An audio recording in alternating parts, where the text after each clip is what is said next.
Who are the most important Minnesota Vikings to the success of J.J. McCarthy? We're not talking coaches. We're just talking players.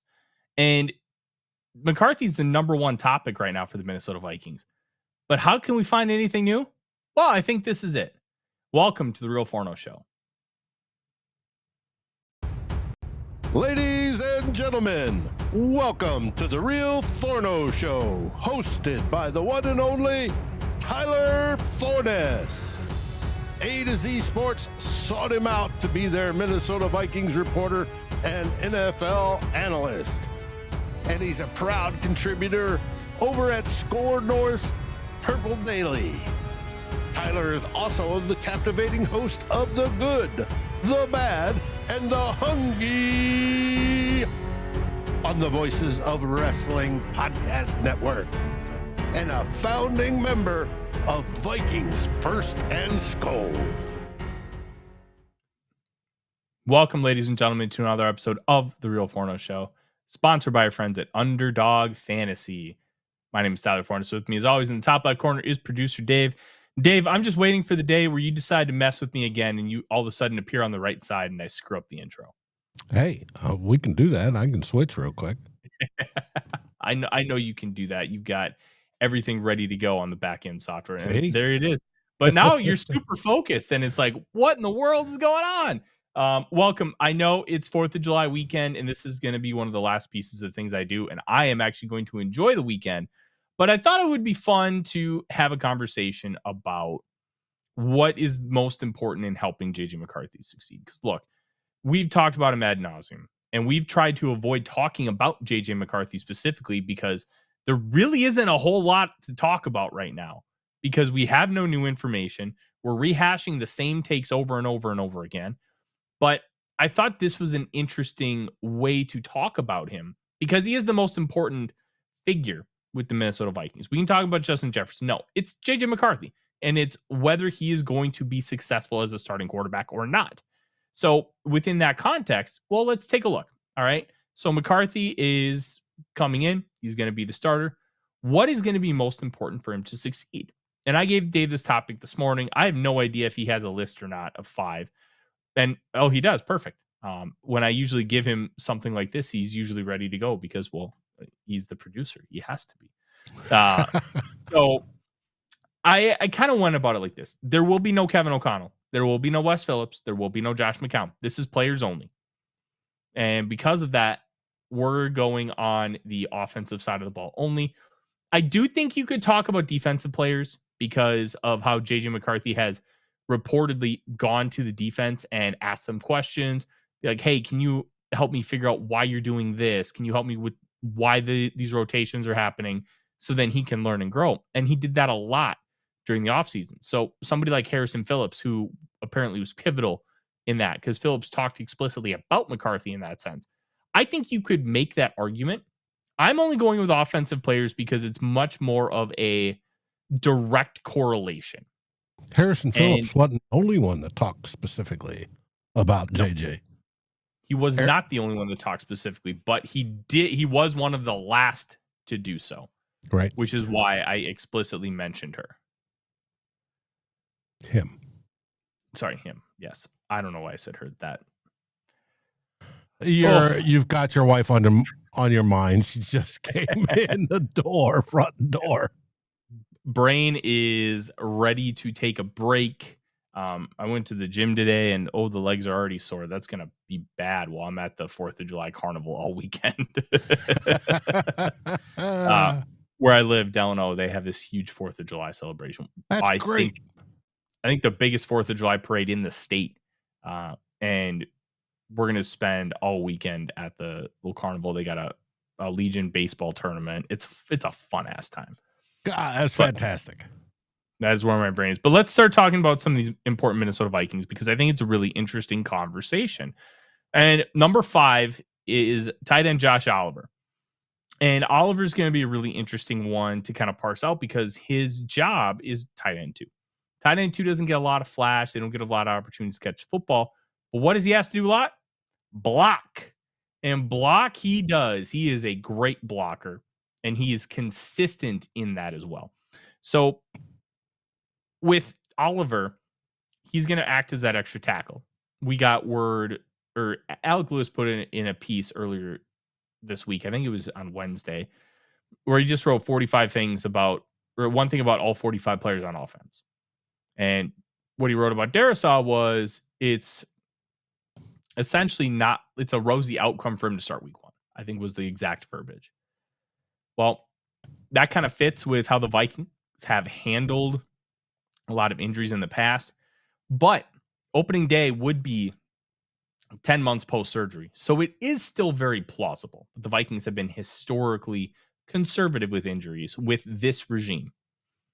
Now, Adrian Peterson came back in 8 months. He's also a genetic psychopath. There's people, they will use the term built different. Adrian Peterson, from a football perspective, was built different. Just a bonkers human being when it comes to physicality and athleticism. But Oliver is going to bring some of that as well. He's going to be that extra tackle. He's going to be that safety valve option. And he showed when TJ Hockenson was out that you can have Oliver do some of the normal tight end 1 things. The reason why they didn't have him do a lot of tight end 1 things was because they didn't want to take him away from his role as tight end 2. And that role is very important in this offense. And because of the presence of McCarthy, the Vikings could afford to give Josh Oliver an extension because they're not paying McCarthy market value yet. They're paying him on a rookie deal. And that's important.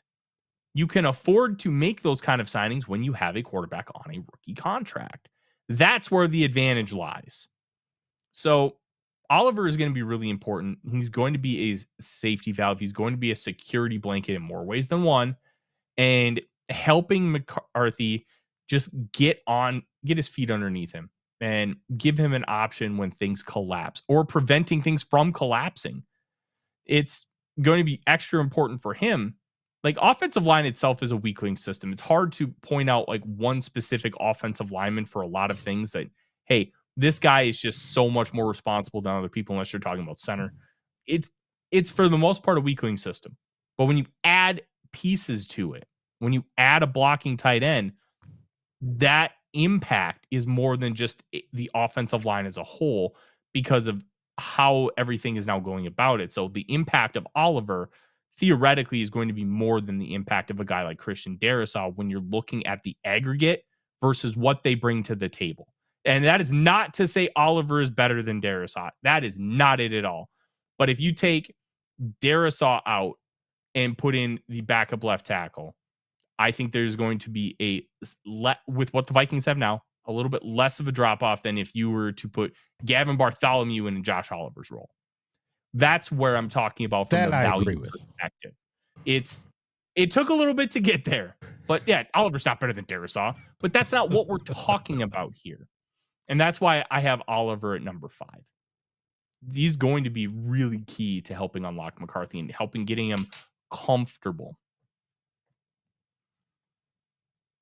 Okay, cool. Who's your 5? You said you had a list. Oh, I have a list, but I haven't got them in order. If I put them in order, it will probably be. Oh, you didn't put them in order. You just no. Put down 5. I just made a list. That's all. It will probably be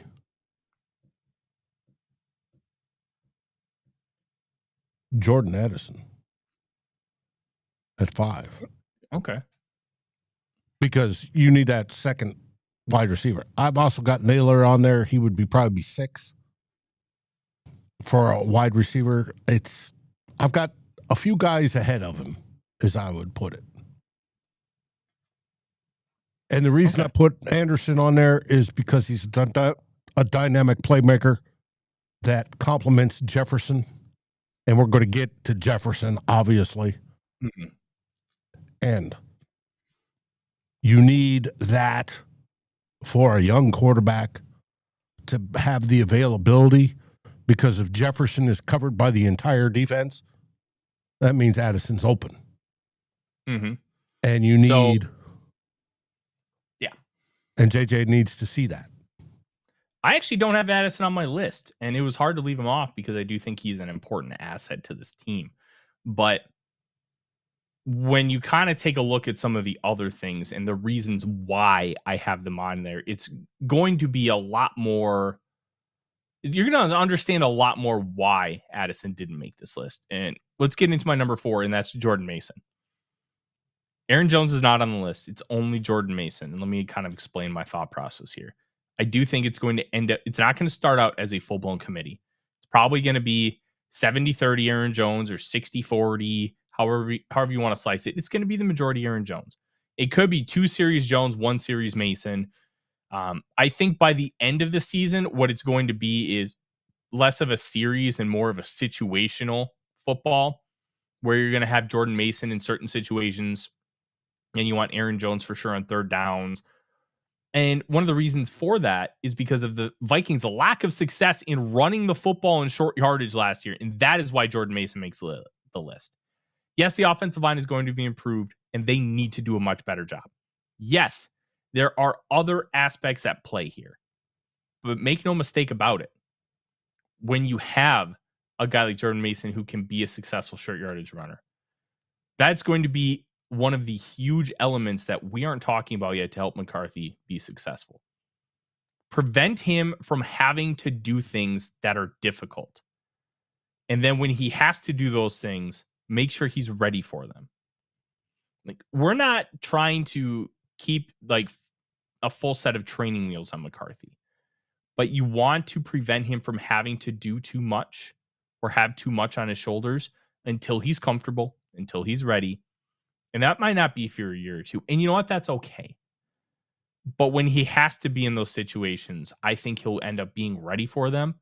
But a guy like Mason being able to convert a 3rd and 2 or a 3rd and 3 or get a goal line touchdown will help ease that burden significantly. So McCarthy doesn't have to put it on himself. He doesn't have to get that sneak. He doesn't have to do a rollout. He doesn't have to find the open man.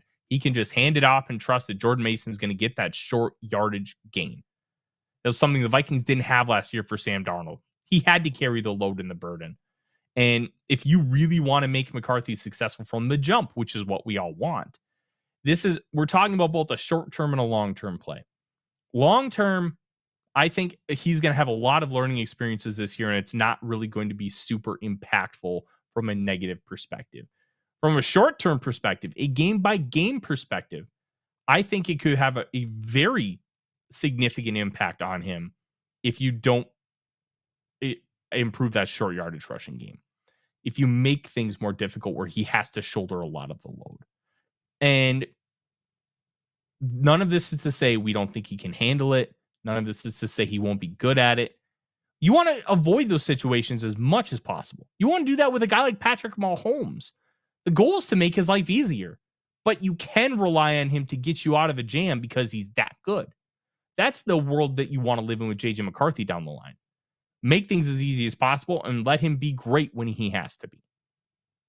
And for right now, I want it to make it so J.J. McCarthy is going to be in a spot where he doesn't have to worry about those short yardage runs. He doesn't have to worry about a lot of little things. He can just go and do his thing. And he can rely on the guy that he's handing the ball to that he's going to get that 3rd and 2. Having that trust in the back of the mind, like, okay, we're in a good spot. I don't have to worry about it. That's where we want to be. And that's why Mason's going to be so crucial to the season, because Jones isn't going to be in that role. And he probably shouldn't be, considering his age, size, and how much you want to limit some of the wear and tear, because his value to you isn't elsewhere. Mason is going to be that guy. You need to be able to trust him. And if that comes to fruition, all of a sudden you have another burden lifted off of J.J. McCarthy's shoulders. And that's where you want to be. Down the line, it's not going to be as important to have those things because McCarthy will have that experience, have that knowledge, and have that confidence that he's going to be able to do everything. You want to instill all that confidence in him now, and that's by making things easier. So then when he does have to do it, it's a quarterback-proof roster. And he can make a slight mistake, and Jefferson can bail him out. he can make a poor read and it's not catastrophic to the game. And I think Mason's going to be huge, huge, huge in those roles. Hey, if you can just get to league, if you could just get to league average in short yardage runs, we're not talking great. Just get to league average. Like the Vikings would have had like 20, 30 more points. They would have significantly extended drives. Like they were catastrophically bad last year in running the football in short yardage. With how the team is set up now, that won't happen again. Mm-hmm. Now, Jaden says running game needs to improve to just add another element for the defenses to look out, which can help J.J. Mm-hmm. Obviously true. I had Aaron Jones on my list. He's not in the top 5, but he's on my list. Mm-hmm. And the reason being, Aaron Jones can pass block. I'm not sure about Mason. I think he can do that, but he's also a good pass blocker on the way to I'll chip and then I'll float out into the flat and be the, hey, I'm the relief valve. Hit me. I'm in open space, and then I can go. But Jaden is absolutely 100% correct that the run game needs to improve. And I don't think it needs to improve that we run more. I think we'll probably come closer to a 60-40 split like we have every year with under KOC. I think it's going to be more efficient. Yeah. And having running backs that can do that, whether it be Aaron Jones 20-20 being that way or Mason being inside the red zone, I think that's going to be golden and very much help J.J. McCarthy in his development and us win games. The Vikings win games as a whole, and that's always a good thing. Absolutely. And I think there's some slight misconceptions with the success of what the run game was last year. As a whole, they were average. They were good. Like average, we talk about average like it's this bad thing. But the passing offense was as good as it was. Offensive linemen. Yeah. Offensive line is just so hard to come by nowadays. It's because all those elite athletes are going on defensive line, which completely understandable. So the big thing that they need to fix on the run game is short yardage. That's where the majority of their issues were. They could move the ball with the run. They could get 5-6 yard chunks pretty regularly. I mean, they weren't hitting 80-yard home runs, but they don't have anybody. They have Ty Chandler who could do that, but Chandler's not getting reps because he can't do a lot of the basics. His vision isn't there. His footwork's not great. He's a great special teamer. The idea of Ty Chandler's a whole separate topic we can cover on a future show.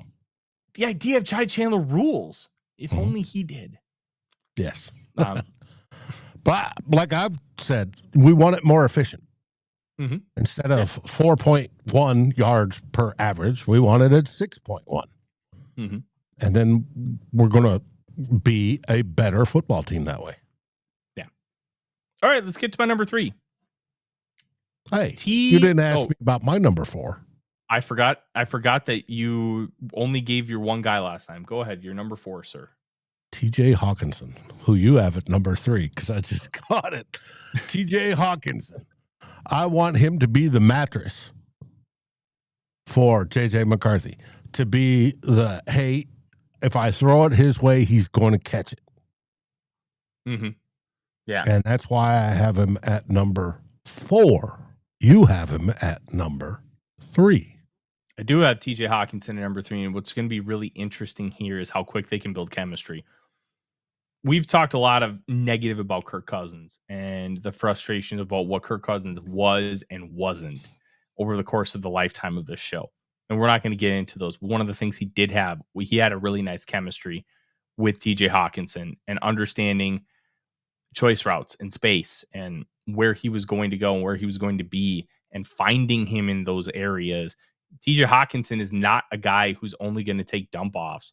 He is a guy that's going to threaten vertically down the field. He's a guy that's going to do a lot of things for you in a lot of different ways. And because of that, you need to have that kind of chemistry.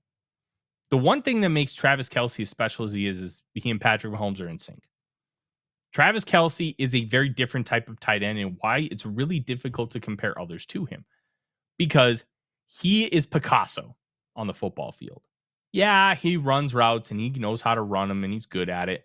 But what makes Travis Kelce special compared to everybody else is a sense of where to find the open space, where to attack it, and how to exploit it. And Patrick Mahomes is in lockstep with him and finds him nearly every single time. It's not a one-to-one where you have a guy like the idea of Kyle Pitts is he's this tall, hyper athletic. He can run good routes and be able to take advantage of you that way. Kelce is not going to be this supremely elite route runner. He just understands where to find the gaps, how to attack them. But you have to have good chemistry with the guy that is throwing you the football, because you're freelancing. You're doing stuff in the abstract. And when you have the abstract out there, you have to know that the other guy is going to take care of you. He's going to help you. He's going to maximize what you're doing. Because if you're out of sync, none of it matters. And with Hockenson, it's not nearly to that degree, but they do a lot of choice routes. And those choice routes can end up in quite a few interceptions if you don't read them properly and you aren't on the same wavelength with your quarterback. So having that chemistry built is going to be huge, because so much of what Hockenson is good at is those choice routes. It's hitting up the seam. It's finding some of that space and being able to hit him in stride. So I think getting that chemistry with Hockenson is going to be really, really key to the success of this offense. And look, Addison's the number 2 option in this offense. Hawkinson's 2A. It's not like we're paying Hockenson like $16+ million in order to just be like a dump off. No, but you just need to figure out how to build it.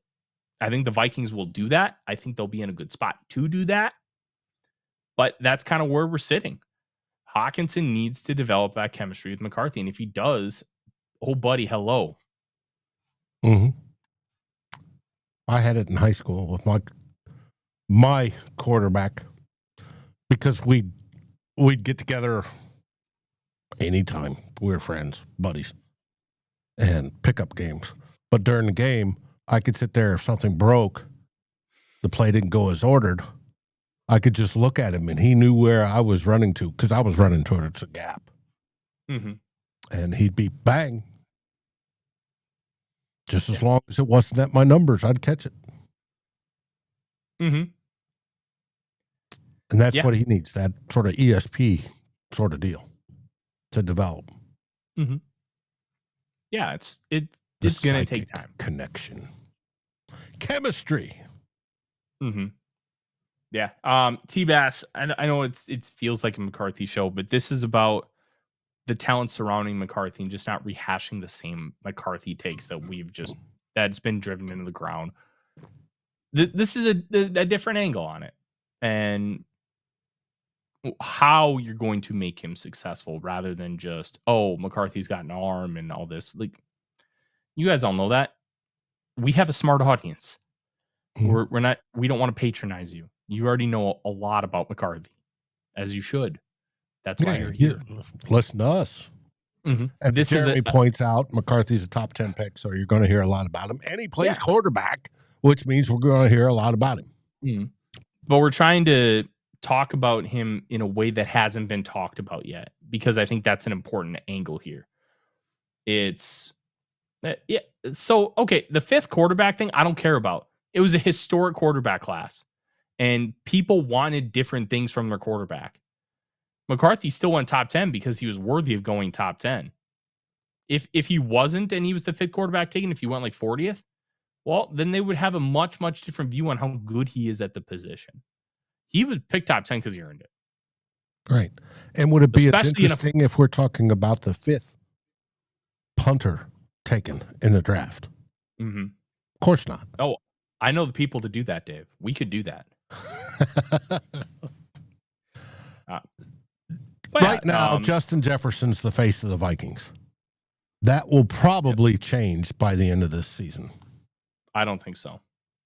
That's not a slight to McCarthy. It's Jefferson.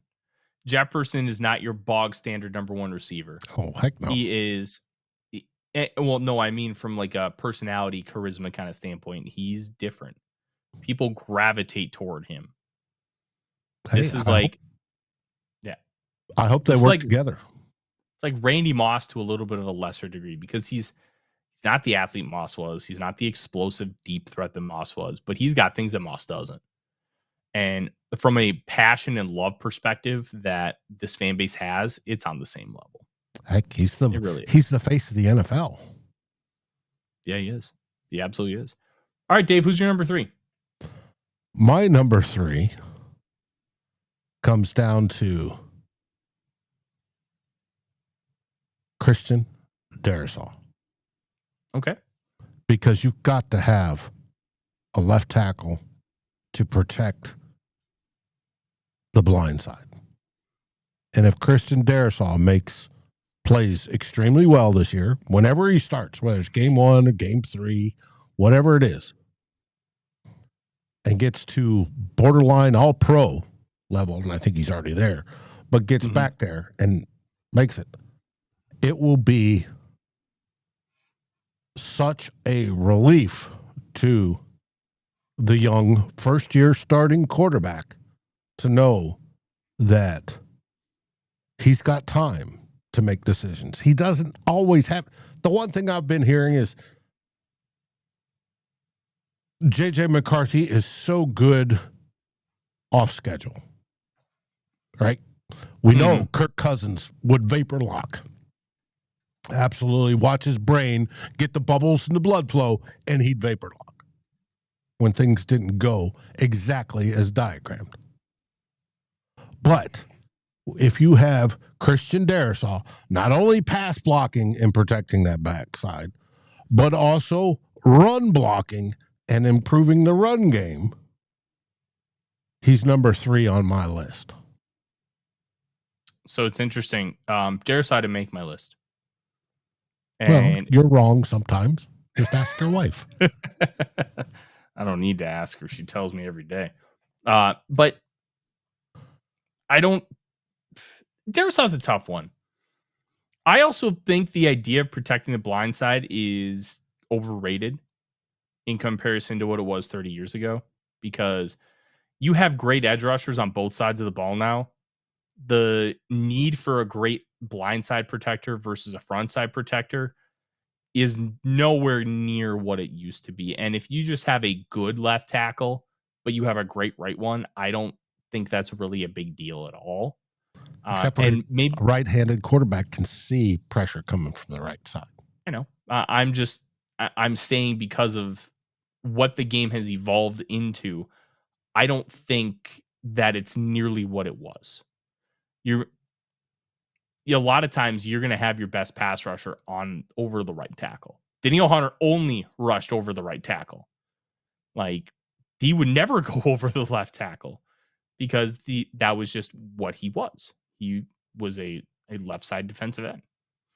So, and with Darrisaw, I think the offensive line is so much more of a collective whole. And I do think if Donovan Jackson proves that he was worthy of a first-round pick, that Darrisaw's job is going to get easier because he's not going to have to compensate for things on the inside. He's not going to have to do this, that, or the other thing. And I didn't think he was worthy of making the list because I think the offensive line is much more of a weak link system. And as long as you don't have a weak link, which right now the weakest link is a first-round draft pick at left guard, I think you're in a really good spot. And I think when you're talking about individual performance, I think it also makes Darrisaw's individual performance a little less important, which is why he didn't make the list. And that's not to say, like, if you were to rank like the top 10 Vikings, Darrisaw's 1 or 2. Like, I don't think it's close. I think he's either 1 or he's 2. And he's probably 2 because you're going to put Jefferson at 1. Like, he's that good, but offensive line is such a weird enigma in that sense. He's not a Trent Williams level where Williams can literally destroy and kill people. He plays like him, but he's not that level yet. And can he get there? I think so. Hopefully. But he needs to prove that he can take that next step from great to, oh my God, you're going in the Hall of Fame. That's the next step Darrisaw needs to take.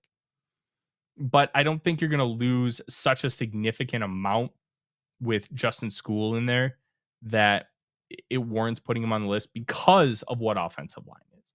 But that's not a slight against Darrisaw. I do have an offensive lineman on the list, but it's not Darrisaw. And we'll explain why they made the list a little bit, because my number 2 is Justin Jefferson. So my number 1 is an offensive lineman. Hey, I think we agree on 2 and 1, by the way. So Jefferson, look, you can't overstate how great Justin Jefferson is. He's a tremendous wide receiver. He is on a path to being the best wide receiver in the history of the National Football League. He has a lot of work to do, but if he continues this trajectory, he has a chance to break a lot of Rice's records. Touchdowns might be a little harder. It was easier for like number 1 wide receivers to get touchdowns back in the day versus than it is now. Touchdowns are much more random, and you're designing plays for like Jalen Reagor's jet sweep touchdown from 2022. You're doing that kind of stuff a lot more than you were in 1987. So touchdowns might be hard for him, but he's already got 40 in 5 years. So if you extrapolate that over 15 years, he's going to have 120. Well, I think Jerry Rice had like 170. So he's probably never touching that number, but he can touch him in yards and receptions. And if you don't get there in touchdowns, I can justify it as touchdowns are just random, which is fine. But Jefferson's presence is going to be so important to the success of McCarthy because it's going to make everything easier. It's going to rotate coverages over to Jefferson. It's going to give guys like Addison, Naylor, Hockenson, Oliver single coverage. It's also going to be harder at first, which is why I didn't put him at 1. That when you have a guy like Jefferson, Dave, teams, and they talked about it last year, teams are throwing different coverages at them than they've shown on film all year because nobody has a Justin Jefferson. And even with the Bengals, you have Jamar Chase, but then you have T. Higgins on the other side, and the challenges he presents versus what you have in Chase on the opposite side are immense. Higgins is tall. Higgins is a traditional X. Jamar Chase is a Z that plays like an X. So he plays that physical style. He can play that jump ball game, but he's got the size of a Z receiver at like 6'1". I think he's about 210. I don't even think he's 6'1". I think he's under 6'1". But they present different challenges versus what Jefferson does. So they don't roll coverages in the same way like they do to Jefferson because Addison's the other guy. And look, let's just be real. Jefferson and Addison are the same archetype player. They're the same style. They're relatively similar in size. They win in almost identical ways. Jefferson's just way better. And that's not even a slight to Addison. Addison's really good. And you nailed a first-round pick in Jordan Addison. That's a huge win. But because they play a similar style, you can play them in similar ways. So the challenges of facing the Vikings versus the Bengals in that sense, when you only look at those top 2 receivers, are significantly different because you have to prepare for, if we sell out to just stop Chase, then they could just pepper it into T. Higgins on like ins and slants and fades and goes and just let his big body do the work. Vikings don't have that option. You could go Hockenson, but that's a tight end. It's not the same thing. And I think what Jefferson has is that gravity. Plus, he's really good, and you're just going to want to throw him the football. And when you figure out some of the intricacies that he has, how he likes to run routes, how he likes to do certain things, you're going to see a lot of growth in that area. And when you see a lot of growth in that area, that's going to take things to another level. And I'm really intrigued to see how everything continues to grow with Jefferson, considering another new quarterback. And here's the thing. His production didn't dip when he all of a sudden had to change quarterbacks. And he had multiple quarterbacks throwing the ball in 23. He had Darnold in 24. His production didn't suffer. So I'm not super worried about that from a production standpoint. It's going to be interesting to see how the gravity really helps impact J.J. McCarthy. That's a fascinating one to me. Well, I agree. And the other thing is that J.J. is making a concerted effort to be, J.J. as in Justin Jefferson, is making concerted effort to be friends with and sort of mentor. They've got lockers side by side. You've got that communication constantly going. You've got them going to the basketball game together, introducing Mike and Ike's to McCarthy. The whole works. And it's that chemistry building and the experience from the wide receiver that's going to go into McCarthy's brain that is going to help. And that's why I have Justin Jefferson number 2, not only because he can catch the football on just about any route thrown to him, even if he's double or triple covered, but that the relationship he's already built with McCarthy is so valuable in this league that it will make him better. Jefferson isn't aloof. He isn't a diva going off and sharing pink powdery substances with babes on a boat. He's doing things to encourage his young quarterback to be better. And that is why I also have Justin Jefferson as number 2. Mm-hmm. This is an interesting one. And the number 1 to me, and it wasn't close, it was the only one I considered at 1, is Ryan Kelly. And me too. Is the only one I considered. And this is where the conversation gets really interesting, because I spent a lot of time talking about how offensive line is a weakling system and you're only as good as your worst man. And the impact that Darisaw has versus a replacement level versus a guy like Josh Oliver versus a replacement level is, I think Oliver's impact is greater, but considering what the offensive line is, and it's about your work as a whole versus your work as one. Where that is not true at all is pre-snap with the center. The center calls all the protections. They have to see everything. They have to get everybody on the same page. They have to make sure they're on the same page with the quarterback. They got to feel the hand on the butt, Dave. You got to know where that quarterback is and make sure you snap it right. Those things, and having that faith in your center to be able to make all those protection checks, to be able to make all those calls and get everybody in the right position and take that burden off of a quarterback. Because remember, some quarterbacks do that job. But a center being able to do it is ideal, because then the quarterback can focus more on the coverages, focus more on, hey, do I need audible because this guy is playing an inside shade and I need him to play outside. So now we have to adjust what we're doing on the far side. Like, those factors matter. And it's something we don't talk about enough. Centers matter. And J.J. McCarthy has a really good veteran presence at center. And it's going to make a really, really big impact on his early success and potentially success down the line. Because, oh, buddy, if you have that veteran presence that you are comfortable with, it's a game changer. Hey, I expect Ryan Kelly to be that he and McCarthy spend time together outside of normal practice, that they're watching film together. They're finding out what each other likes and what each other's looking for. Hey, Aaron Jones on an interview earlier this spring talked about how J.J. graded everybody defensive-wise in the league last year, right? That he's that sort of anal about it. Well, I can guarantee you Ryan Kelly is probably going, all right, you've graded all these people. What did you notice? All right, we're playing give a team, Green Bay Packers. All right, they're lining up in this formation. What are you seeing? And Kelly is going to go, I'm seeing this. And if they shift this way, I'm seeing that.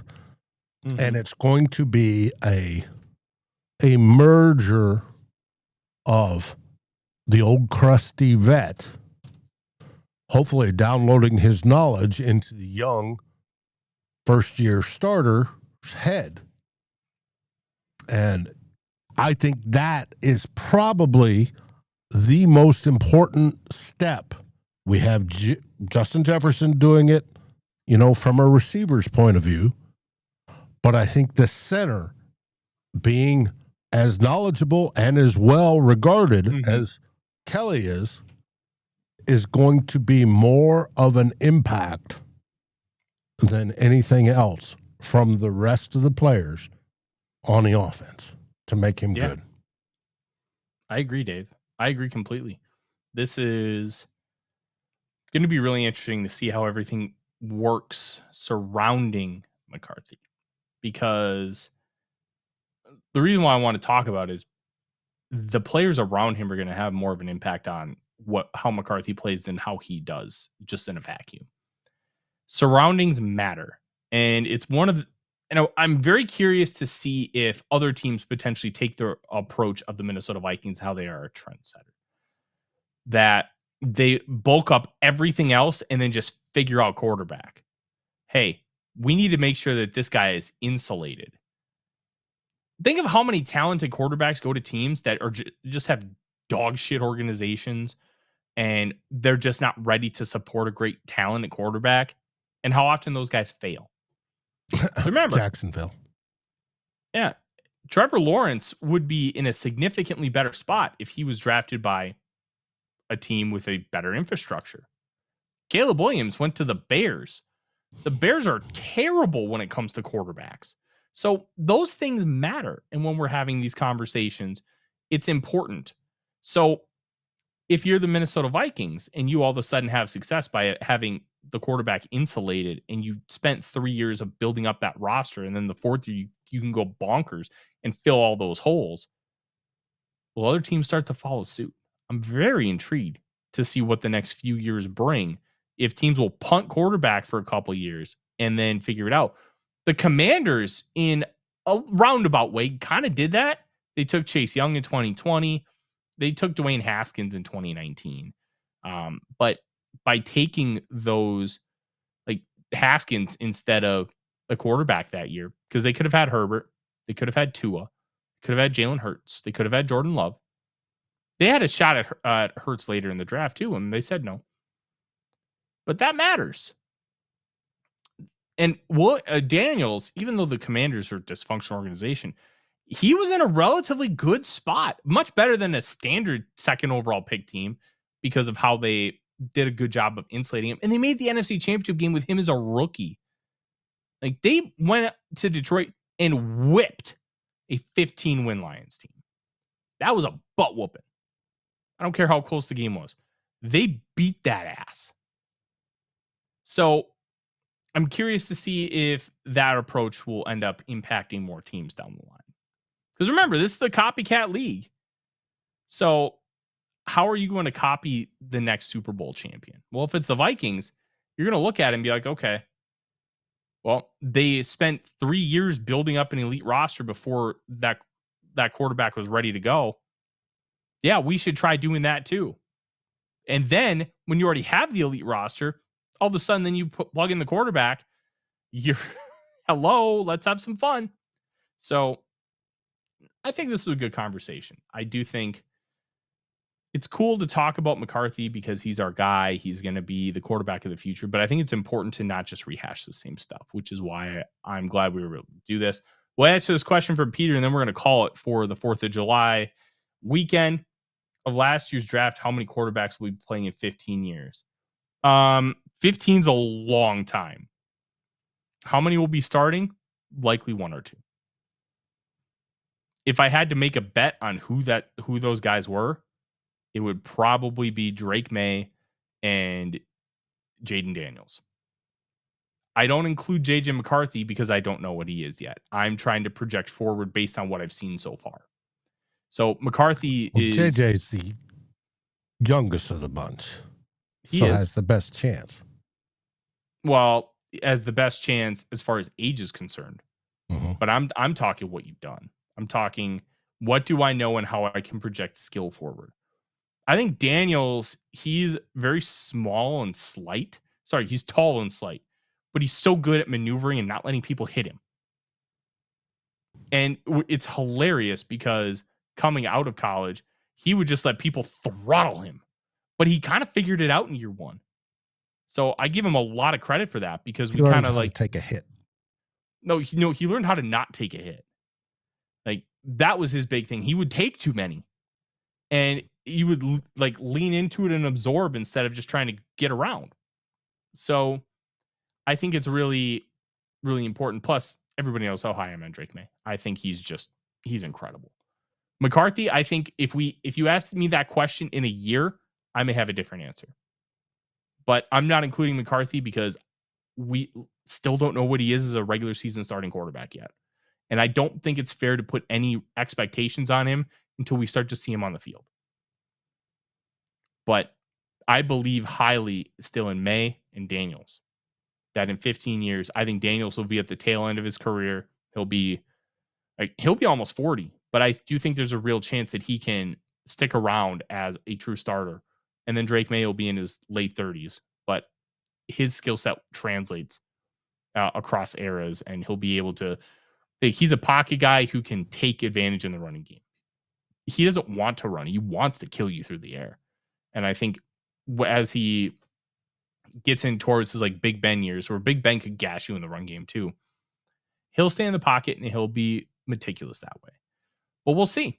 We'll see with J.J. McCarthy, and that's how I'm going to play it, because I don't want to get too far over my skis on it.